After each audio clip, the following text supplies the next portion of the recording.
So, have you ever met someone that it feels like they've lived 5 lives before breakfast? Yes. Okay. They've got stories to make you laugh so hard that your face hurts, and then flip the script and hit you with, yeah, how's your day going? And they've already done like a million things. That's the energy I feel like our next guest Absolutely is going to be bringing. A little fearless, a lot of fearless, definitely unfiltered, and a whole lot of funny.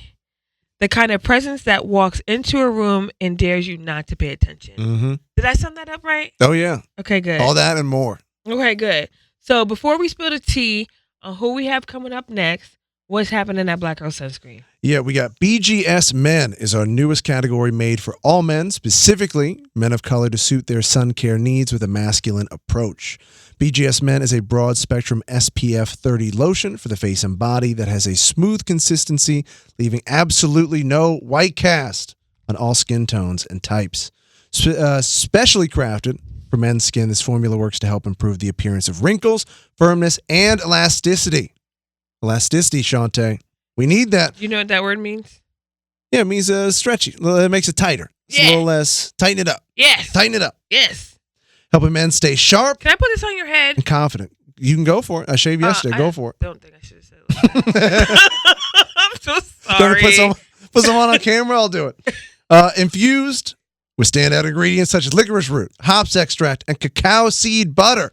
BGS Men is the go-to sunscreen for all men. I wore this at a barbecue recently. I was getting compliments. Really? On what? Mm-hmm. On the scent of it. Oh. A little bit of scent to it. Just a little bit. A little bit. I'll take it. So, I'm not gonna ask to apply this on you. Well, Darnell C says it's his new favorite sunscreen, and Breon J. I was like, who's Darnell? Okay, you going? Darnell. And Breon J says this is the very best sunscreen for men I've ever used. Leaves me moisturized, no greasy residue, and I feel like a king. Good. Give us your review. There you go. I loved it. Okay. It went on smooth. I feel like normally so much of it is just greasy, and I just spend 9 minutes just rubbing it on. Which I feel like that's the barrier to most sunscreen. Is the longer I got to rub, the more I'm like, nah. We just had a presentation on the application of sunscreen, and it does take time. Like regardless if it's a synthetic or a mineral. So if you put on the right amount of sunscreen, it'll take a little bit. I'm hitting the thing. Yeah, you're gonna be rubbing it in. Okay. So you're not. So if I'm not rubbing it in, I'm not using enough. Right. Okay. That's that. Okay. Avery, you already laughing. So who we got sitting next to us today? Oh, it's going to be good. Our guest today is a rising star who's toured with notable acts like D. Ray Davis and Patton Oswalt, performing at iconic venues such as the Comedy Store, Laugh Factory in Hollywood. She draws inspiration from legendary comedians like Red Fox and Eddie Murphy, crafting a unique comedic style that is raw and authentic. Her humor reflects her experiences as a transgender woman of color, covering topics like teenage celebrity encounters, family life, and her journey through dating and personal growth. She also has a new special coming out called For Fox's Sake. Please welcome the hilarious and hard-hitting Pink Foxx. Hey. What's happening, LA? How y'all feeling? What's going on, Shontay? Hey, you see my outfit today? I do. You got the all pink on. You look amazing. Just for you. Thank you. You know, I love pink, that. even the shoes and the lip. I love the theme. I love a pink lip. A pink lip is wonderful. Do you wear pink? I wear pink all the time. Really? Yeah. You know, I get that question quite often. Because sometimes you can have a name, but not necessarily represented in your style. That's true. So I'm more of like I'm a sporty type of dresser. Okay. But I do have pink. I love pink. Like a pink jumpsuit, like a sweatsuit? I have pink sweatsuit all day. I have pink jackets. Like I wear a lot of Letterman jackets. I have pink jackets. I have pink Jordans. Cute. I really can, I pull off the pink quite well. Okay. So how'd you get the name Pink Foxx? So, okay. When I first started doing comedy, right, I started. How long ago was that? Yeah. 8 years. Okay. Yeah. Congratulations. Thank you. Thank you. So 8 years ago, I started in stand-up comedy, and I was super excited. So I started sending my mom clips like, hey, this is, you know what I'm saying? Just phone clips. Like, this is me on stage. I did this set last night. It went really well or whatever. And she's like, hey, love it. One note. Can you not use the family name to tell your dirty jokes? So I was like, oh, yeah, good point. So I just decided on a different name. Red Fox was my favorite comedian. Oh, so what's growing the up. family name? What's the Yeah. family name? Oh, I can't. Oh, It's like a Superman, Clark Kent type of situation. okay. Yeah, I don't want to do that. Yeah, no problem. It's okay. Okay, so you came up with Pink Fox because your mom encouraged you. My mom was just like, well, she didn't say Pink Fox. She just said, can you use a different name? Yeah. And I was like, oh, okay. I hadn't thought about using a stage name. I just was going, my government. So Red Fox, my favorite comedian.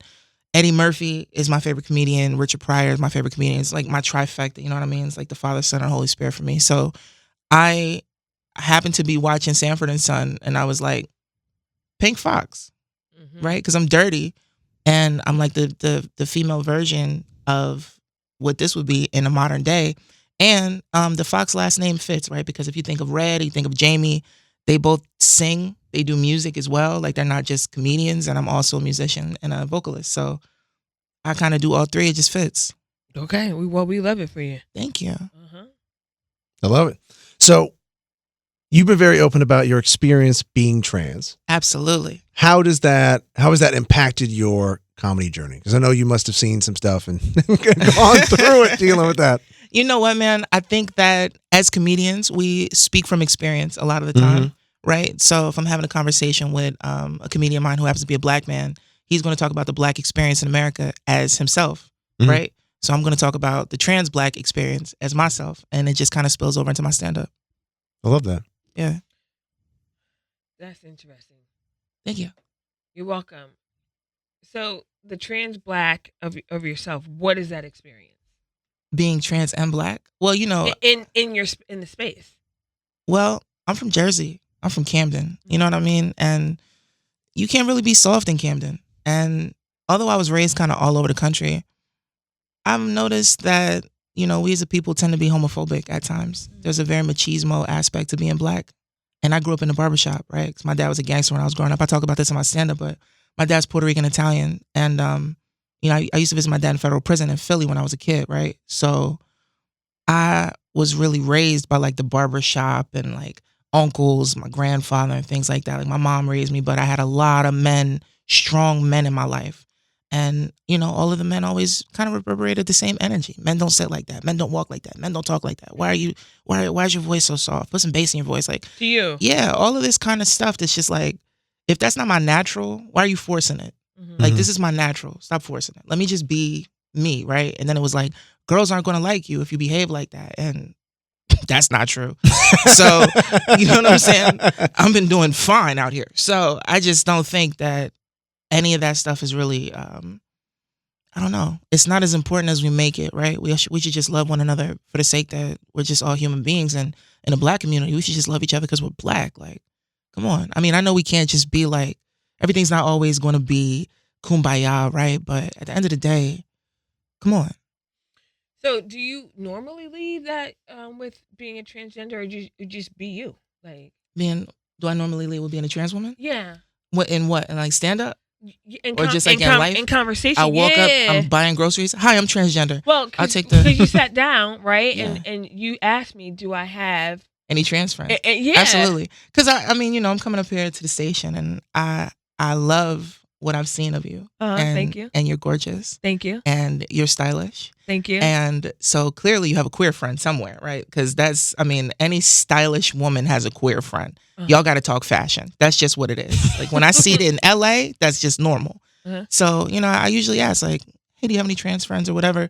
Because a lot of the time I'm the first trans person a lot of people get to talk to in this kind of atmosphere. Like I'm really like, most people don't know a trans person. That's like the statistics. Yeah. The statistics of trans people is so small small, yeah. that most people like middle America, like really relying on our reputation, and most times the negative reputation that people have kind of fabricated about us as far as what this experience is. Like, oh, they just want to go to the women's restroom so that they can look at women. Like, bro, when I gotta take a pee, I gotta pee. You know what I'm saying? Like, Yeah, that's what you're worried about. Yeah, man. Like, listen, man, I eat a lot of, excuse me, and the restroom is no picnic. You know what I'm saying? So I just can't understand where that would even come from. Like in a restaurant? Yeah. Are you kidding? You know what I'm saying? I want to get out and get the hell on. I don't know if I can say hell, but I said it. You are cracking up right now. These people are cracking up because I'm like, what? So, Do you feel it? Do you ever get tired of that where it's Yeah. you feel that obligation to be like, okay, I'm the first trans person you've met. Now I got like your eyes roll back in your head and you just start reading some script, or do you? Okay, so I'm a very unique. Because I get annoyed. I just be like, I Right, 'cause just you start both. handing out a card and go read this, and then What would you get annoyed about? conversation. Like, Yeah, oh, I'm not beautiful. Arab. Like, what are you What screaming was that? That's where I was gonna go. Like, what are you gonna get annoyed about? Holy smokes. You know what? I have a very unique experience myself, right? I'm not only trans, I'm only attracted to women, right? And so I call myself a lesbian. Some people might be like, "You're not a lesbian." I don't care. Shut up. So I present female and I date women and I present sporty female. Like I have on makeup, right? Full face of makeup right now. The expensive makeup. This is like $85 worth of face.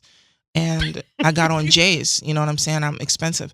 So I'm very pretty. I'm just pretty. And women love pretty. And that's just what it is. You know what I'm saying? Thank you. Thank you. So I pass most of the time just as a lesbian. People don't really clock my tea. Yeah. You know, I'm not in But stilettos. nor and should we. And I mean, yeah, but people love to just be like, you know, I just had a friend, and I'm saying friend loosely, but in the community, I like to think we're all friends. But I just had a friend get attacked at the supermarket in East Hollywood the other day. She got punched in the face, and the dude apparently was yelling, "Hey, are you a dude? Are you a dude?" And I don't know what kind of confrontation they had off camera, but when the camera came back on, she had a broken nose, and it's like, come on, we can't even go to the grocery store. Like, That's scary. what are we doing here? I just don't understand what all of this hatred, all of this animosity is about. Focus on your money, man. Focus on your dating life. Like, why are you so worried about? Well, I guarantee you it's not going well Yeah, for them like, in either what's case. If up they with got you? I energy to think do people that. People have the extra energy to like get violent off rip. They don't have a life. No. You can't possibly have something going on. You know, I almost hit somebody the other day, right? My fist balled up and I thought, I got a special coming out. And I walked Look. away. Yep. Look, this is what you gotta do to Arthur. The Arthur. Yeah, that's how I feel. You know what I do? I'm so silly. I shake my fist. I'm one of these. Just like Red. I shake my you big dumb. I'm just, as I get there, you know, I feel him. I feel his pain. But yeah, so I don't really, you know, I don't have to explain myself off stage much. Yeah. Unless I'm in my dating life or whatever. I have a girlfriend and I was gonna ask you, how's that going? it's lovely. My girlfriend is beautiful. Okay. She's beautiful. She's sweet and attentive. She's affectionate. She's everything. She got you waking up at 8 a.m. though. 8 a.m., son. I'm running these errands. I'm a regular person. You know what? As a comedian, something that we dread is waking up before noon. Mm-hmm. We just don't rock with that because we're out really late. Is that true? Mm-hmm. Yeah. It's like we're night owls, you know, vampires out here. So my girlfriend works a regular job. Like she works at a restaurant and, you know, sometimes she works breakfast or whatever. Mm-hmm. So I got to wake up mad early to take her where she's going because she, you know, stays the night at my house most of the time. So it's like, I don't mind it. You know, I love my girl. So it's whatever. Okay. Oh, but let me answer the second part of your first question. Please. I explain myself when I get on stage. Why? Because the jokes, I have to preface the joke. So if I'm just on stage and the first thing you see is lesbian and I'm walking So in that's and not I'm what like, I get. Like I don't just look at people and automatically deem them for being anything. I'm just taking That's you you. for who. And the That's crowd your does specific experience. subconsciously too. yeah, everybody what'd you judges say? The people. crowd does Oh. subconsciously. Yeah, let's talk Yeah. about human nature real quick. Okay. Judgment comes from the fact that we used to have to keep ourselves from dying from nature all the time. Mhm. So naturally, you judge things to see if it's safe. That's just in your DNA. That's just your brain chemistry. So, you know, when you're looking at somebody and you sizing them up, it's not necessarily negative or positive sometimes, but your brain is saying male, female, old, young, whatever. That's just natural. If you're one of those people that are fortunate enough to not judge people off the hello, that's a blessing. You know what I mean? Like I'm hesitant to say the word blessing because I don't really throw around blessing a lot, but that's a blessing. If you can just be a person and not judgmental off the rip and meet people where they're at, that is such a rare and noble and just beautiful gift. So if you're one of those people out there, you should cherish that, yo, because that's rare. So you hop on the stage and then you talk about it to then lead into your Absolutely. Your Yeah. act, Yeah. bits. And I wish I could I definitely jump into my bits. So does everyone else. So when I'm talking about my situation, Okay, one person in the studio got that was a reference. Everybody else was stone face, y'all. I'm so sorry. They don't all hit, but that's okay. So when I'm jumping into my set, if I don't preface, "Hey, I'm transgender," then it's going to be like, "Why is this woman talking about her?" You know what I'm saying? Mm-hmm. And does she have one? Like, wait, now I'm confused. Like, Yeah. I've gone on stage so many times and just tried to just jump into everything without that Yeah. first initial joke Yeah. that I'm transgender, and people are just they want to laugh, but they're still trying to calculate. You see the people malfunctioning because you know what I mean. Like a Yep. couple of men are like questioning their sexuality. Some of the women start biting their lip. They're like, wait, I'm attracted to this person, and it's you know it's crazy. I have that with race where I notice early on that I had to address it because a lot of the time the audience would sit there trying to solve me like an ethnic Rubik's cube where they're just trying to like, is this man, is Can he he say Hispanic, it? is he this or whatever? Can he say it? That's all I want to know. Otherwise, I'm gonna meet him at the back door. So I noticed that even if I don't do a full bit, I got to address at least the fact that a lot of people are sitting there spending time trying to figure out what I am. You know what? Because otherwise it's a distraction and you're losing the audience in that connection a little bit. Absolutely. I think when we kind of have like a unique identity or a unique look or something, that's probably one of the first things as comedians that we address on stage. 100%. You know what I mean? I've jumped into, now I noticed this recently because I just got back from, was going to air a little bit later, but I just got back from Montreal, Just for Laughs Festival. I was out there for 2 weeks on the Nasty Show. Shout out to Just for Laughs. And I was kind of reworking my set because I had to do a 12 like every night, sometimes twice on the weekend. So I had like 15 shows, and then we filmed the last show to go on whatever network JFL was going to partner with to put these little sets out. But I noticed when I come out and I jump into music, because I sing, and if I jump into a music bit off the rip, I've captivate the audience before they can ask, what am I, what it's, you know, they don't care, right? It's just good music. And then I jump into the trance thing and they're like, okay, you know. Can we hear that music? You want to hear me sing? Yeah, like how you get on the stage and you get on the stage and so what do you hit them with? Oh, in my set? I Yeah. mean, my set is different, but if you came to like, I have a band right in LA called The Color Pink. Okay. And we perform all the time, actually. We have a show coming up, and I'm sure by the time this airs, we'll have another show coming up. So look for that. But And that's The Color Pink. The Color Pink, yeah. Color Pink. COLOUR, because I'm trying to be fancy. And Pink, PINK, yeah. Okay, so what you got? Go ahead. I mean, I usually sing like poetry and stuff like that. I'm like, Go ahead. there is only one for me. You have made that a possibility. Oh, that's all you get, Shontay. Somebody get her a napkin. You gotta come out. You gotta come out see her live. If you're gonna A napkin. get more. Who do you think is crazier, musicians or comedians? Woo! I hang out with both. I think that everybody's their own brand of crazy. I know some crazy comedians. Some really fun to hang out with comedians, but I know some crazy musicians. I think it's a tie, if I'm being honest. But you know what? And this has been said before by like Chappelle and other people. Comedians and musicians are so similar. Mhm. They're like the same people with just a different twist of gift. And, you know, I'm seamless in the world with me hanging out with both. And it's never hard to hang out with either one of those people and to merge the two. You know, when I go to things in like Hollywood, there's a club in the Pendry that does a lot of jazz and stuff, like Corey Henry and Kamasi Washington and Robert Glasper. Shout out to homie Robert Glasper. They all hang out with comedians. They're all around comedians, and everybody's just like, yo, what's up? Like it's nothing. You know what I mean? Well, that's the funny thing too is nobody wants to be what they are in LA. Like musicians want to be comics want to be musicians, Right? Exactly. Athletes want to be some are rappers, both. rappers want to be athletes. Like it's just everybody's Wow. trying to be Some are both other. and all. Like Master P, son, he got out there and you know what I mean, play ball. So When you're done with a set or even performing with the band, how long does it take your adrenaline to come down? I'm up for the rest of the night most times. Hours. You know what I mean? Yeah. It just depends on like the type of situation, because I got stories that I can't tell on this platform, but I've definitely been in some crazy situations for like right before I get on stage. something crazy happened in the green room, and then I got to go perform, and I'm Yep. like, And then Pink Foxx coming yeah, out. Pink Foxx. You know what I mean? I've been cursed out at a comedy club by one of the managers, and then as they're calling my name to get on stage, and coming to the stage, you've seen her on Comedy Central, and he's like, and don't you ever. I'm like, I got to just click into it. You know what I mean? I'd be like, what's going on? Yeah, it's like everybody's Columbus. looking like, oh, and I got to go kill because I'm pissed. But it's like, you never know what kind of energy you're gonna have, but you got to use that. You have to channel that. It's like being a superhero. Yep. Like we really are some channelers. Whether you're sad, excited, Yeah, mad, man. happy, you I gotta was just high as a kite in Minneapolis, smoking a joint with Lunel in the green room of the Target Center Arena for Dave Chappelle. Yeah, I was just about to ask you that. It was crazy. Walk us through that experience. Listen, man, I'm stoned, bro. I had just done.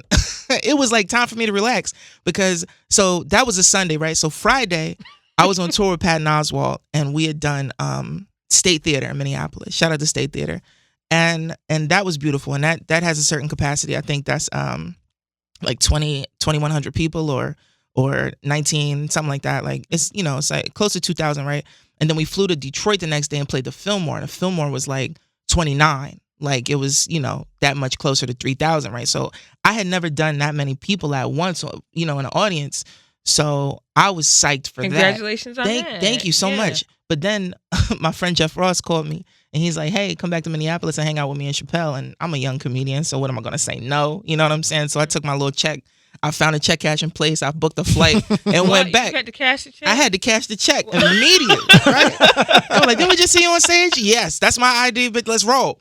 So I hopped the flight, went back, booked the hotel, and was able to ride into Target Center Arena with Jeff and family and, the homies and stuff and the black trucks, and they brought us in and COVID tested us and the whole thing. And it's Usher, Justin Bieber, Chappelle, Lunel, and Jeff Ross on the show. And so I'm in the back smoking a joint with Lunel because I know Lunel from LA, and she's just Auntie Lou, man. She's everything. So I'm getting stoned.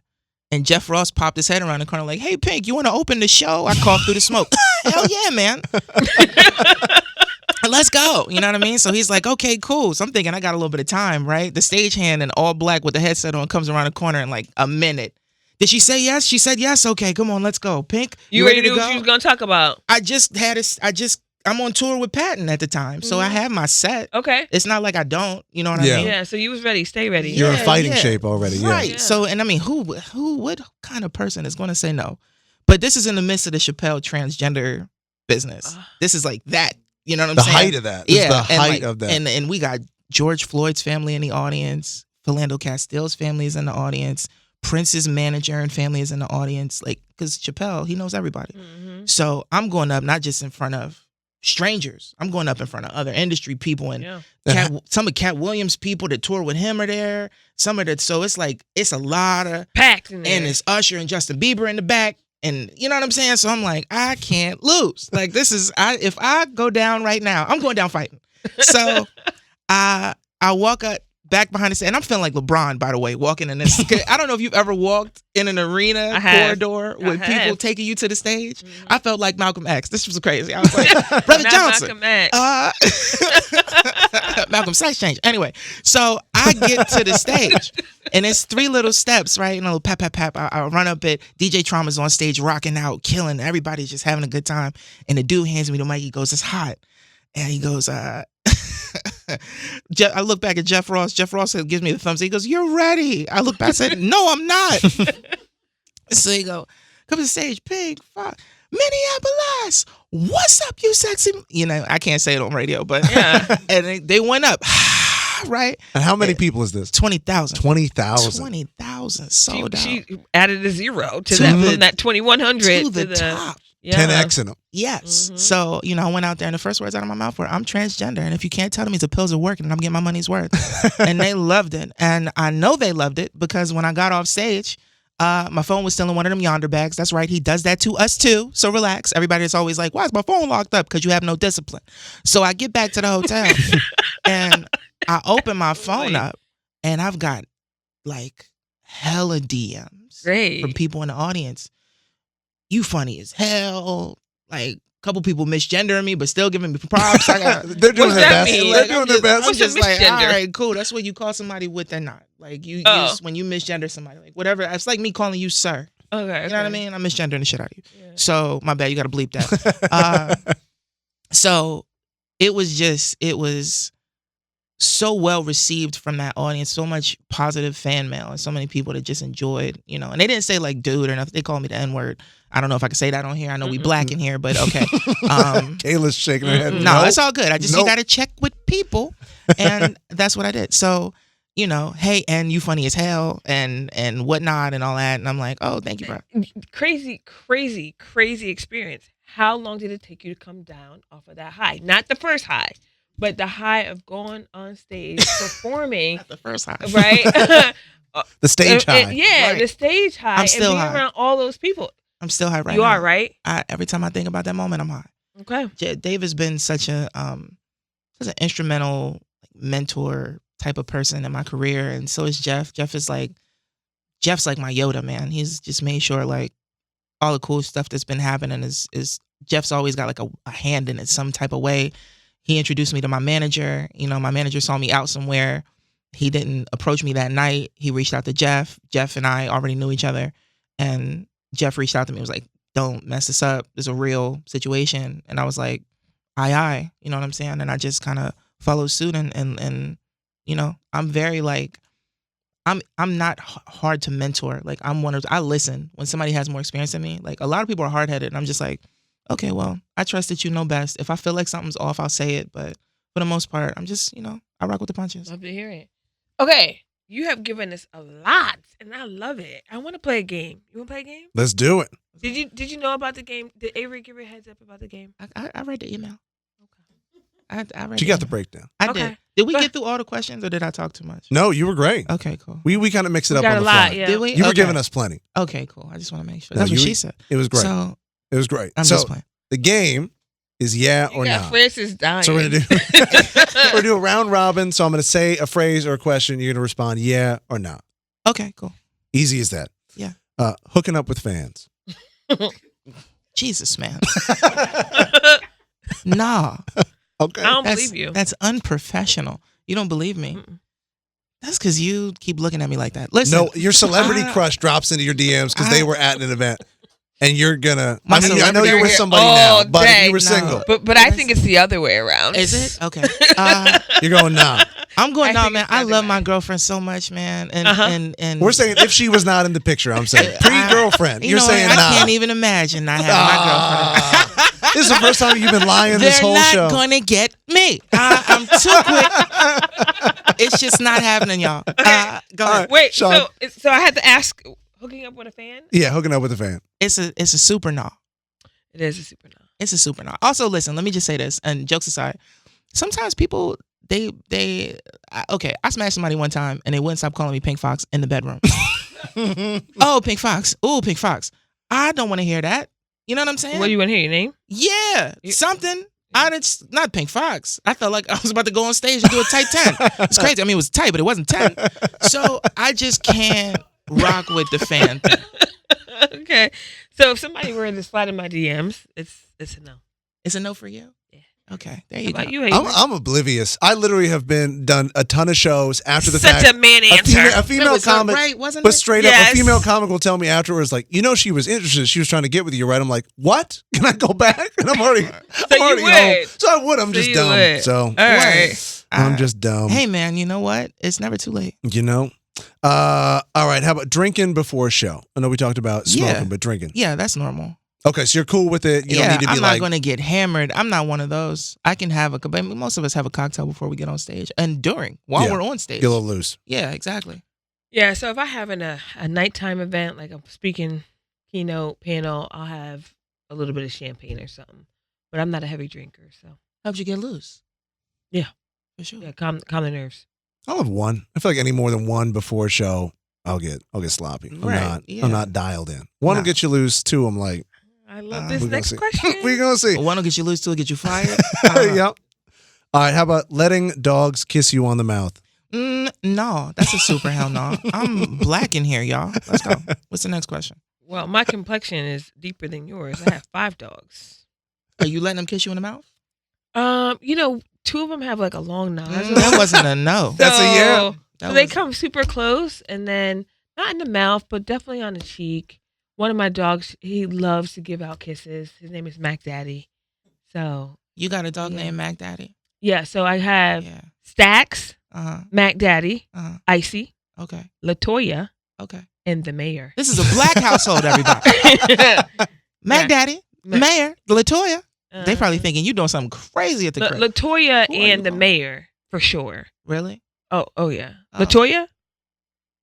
And so we say the mayor. His name is spelled on paper the mayor, but we call him the mayor. Just, just in case you go to the vet or something. That's They crazy. be like, who? The mayor? No, the mayor. But at home, he's the mayor. Is he like the oldest dog or He's the something? youngest. Oh. Yeah, what's he in just got a there? new haircut. He got a mohawk. Oh, listen. I love dogs, but I'm just not about to get kissed in my mouth. I hear you. Yeah, but that wasn't a no from you, by the way. That was a sometimes. Anyway, That was a Avery? filibuster. Yeah. She hit us with a roundabout maybe. Because I love my dogs. That was a long yes. Yeah. All right, we'll do one more. Love at first sight. Absolutely, for sure. I mean, sometimes you just feel it, and you got to go with it. I'm a romantic. I'm also Scorpio. So Me too. Yeah, man. November 14th. So I just kind of like, and I was an R&B singer energy and shit. You know what I mean? Yeah. Like I'm a romantic for sure. You So, got to be to do something creative. I feel like you need a Yeah. little bit of the Yeah. sappiness in you. Yeah. I mean, well, not all creatives about it. have like No. I'm thinking about it. Oh yeah. Okay. In my younger days, my teenage days, I remember when I went off to college. I was 17 years old, and I saw a super senior. Super senior, dumb as hell. So he was a grown man though, and I just needed to talk to this man. So that was my only I guess love at first sight. But that was many years ago. Now I don't necessarily believe in it, but I had it. I'm sorry that happened to you. Why? Not that situation, but whatever made you stop believing in love at first sight. I don't know that anything happened. I just don't see it. Just doesn't happen. You just don't get so that so feeling? now it's more of who is this person? Okay. Because whoever I thought was love at first sight, that's not who I should have loved after everything.